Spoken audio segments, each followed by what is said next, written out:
All right, so the first game we're going to talk about on the list here is Isle of Skye. Yeah, it's designed by Andreas Pelikan, Alexander Pfister. Art was by Klemens, Franz, and it's published by Mayfair by Lookout. If I had a sign that I can put a number on the pronunciation, kind of like the Olympic Games, Yes. I'll give you a 7. Thank you. It wasn't that bad. Anyway, so Isle of Skye is basically a game where you are bidding on pieces from other players to put into your Carcassonne-like city that you build personally, and you get points based on certain goals.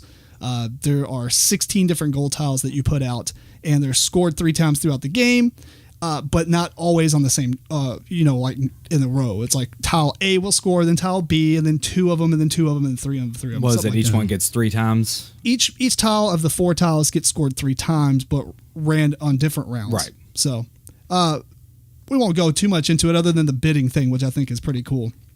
You haven't played this, Jeremy? I have not played it. The bidding aspect, though, when I looked it up, is right up my alley. I love it.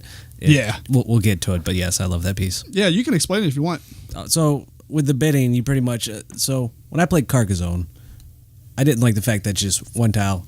No, that's not the tile I want. One tile. That's really the tile I want. One tile. Okay, I finally got it. Yeah. So when I looked up the review on this game, I see that you actually bid. You put out coins for the tiles that you have, and you say, this tile's worth 5.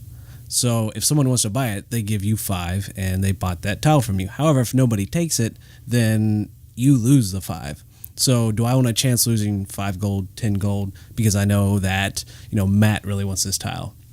I'm going to make it 10 gold. So he doesn't want to buy it, or it's really expensive for him. But if you don't buy it, then I just spent 10 gold for a tile that I don't want. Right. So it's kind of balancing how much do I make it worth so that they want to still buy it, but they lose that money and I get that money. Mm-hmm. Yeah, exactly. And each player gets 3 tiles, but you end up discarding one of them. You put a screen, it's like a hidden screen behind the 3 tiles, and you assign the gold, behind them in secret, and one of them gets a discard token. So you're really selling 2. True. And it's kind of interesting because you only get 1 purchase, but then you can end up buying the 2 tiles you have. So the most tiles you can get on a round is 3, and I can't remember, is it 5 or 6 rounds?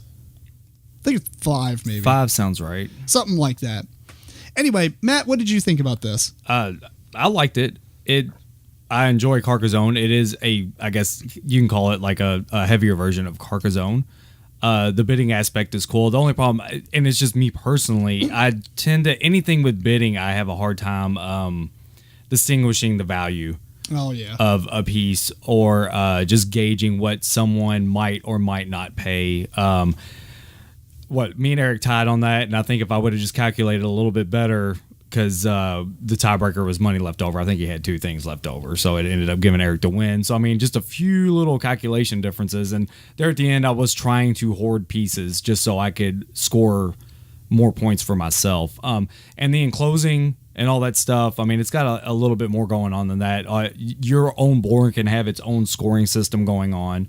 Yeah, like they have these scrolls, and they always give you points for having certain icons in your city at the end of the game. But if you finish off a terrain feature, like in closing it, like say in Carcassonne, if you finish off a city and the scroll is in that city, so it's a completed feature of at least 3 tiles, you score double the points what the scroll's worth. Okay. But at the end, obviously you're getting points throughout each round from these different objective tokens. And that's one thing I think is awesome. 16 and you only play with 4. Yeah. And they're random. Tons of replayability. Replay. That was my note. Replay. Yeah, I mean, you could play as a lot. At first, I was like, this is a Carcassonne killer for me. But really, I feel like maybe it's just, like you were saying, the next step of Carcassonne rather than a total replacement. Because the bidding won't appeal to everyone. And there's really nothing like that in Carcassonne unless they come up with an expansion, which it probably will eventually. It'll have every mechanism ever known to man built into an expansion. Right. And there's so many people that love Carcassonne that if you start changing things, they're not going to like it. So I think for they lots added of a catapult. People, I'm so kicking out Carcassonne for this if they got a catapult. You haven't seen it? No.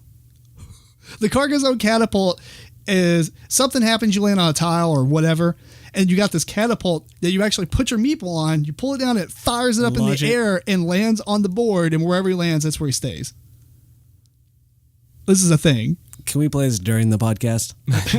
If I owned it, I saw it at half price books. It's bad. I'd be shooting Meeples at you the entire podcast. Pow, pow, pow. Either that, we could just get coconuts. You ever seen that game? No. It's a monkey it's basically beer pong, but it's got coconuts, and you shoot him into a cup. He holds his hands out. He's like, "Give me a coconut." And you pull it down. He's like, "Pow." Anyway, the one thing I will say that was interesting, I don't know if you saw this in the review, which I would assume you did, but the catch-up mechanism, where after rounds 3+, you start getting gold for every person that's ahead of you on the score track. That's right.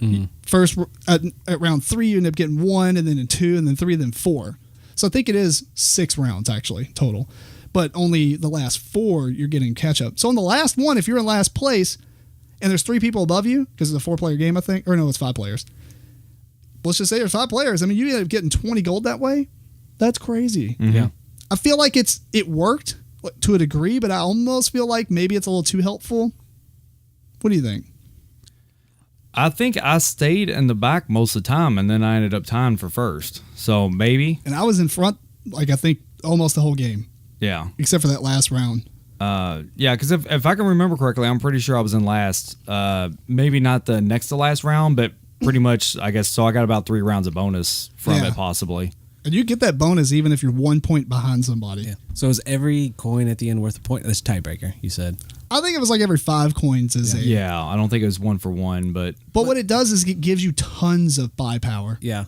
So aspects like that in a game are nice so that if you're losing, you can really keep up. But just like you're saying, there's times where if you are in last, it's like I can be playing extremely well, and you're right behind me, so you're benefiting from not being in first place.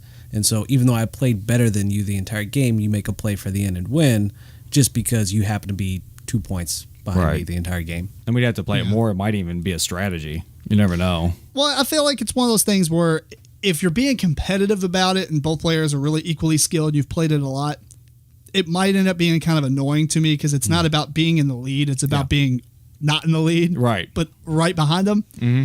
Whereas in a casual game, it really does help. Right. So Definitely. Anyway, final thoughts? Oh, it's good stuff. I want to try it. Cool.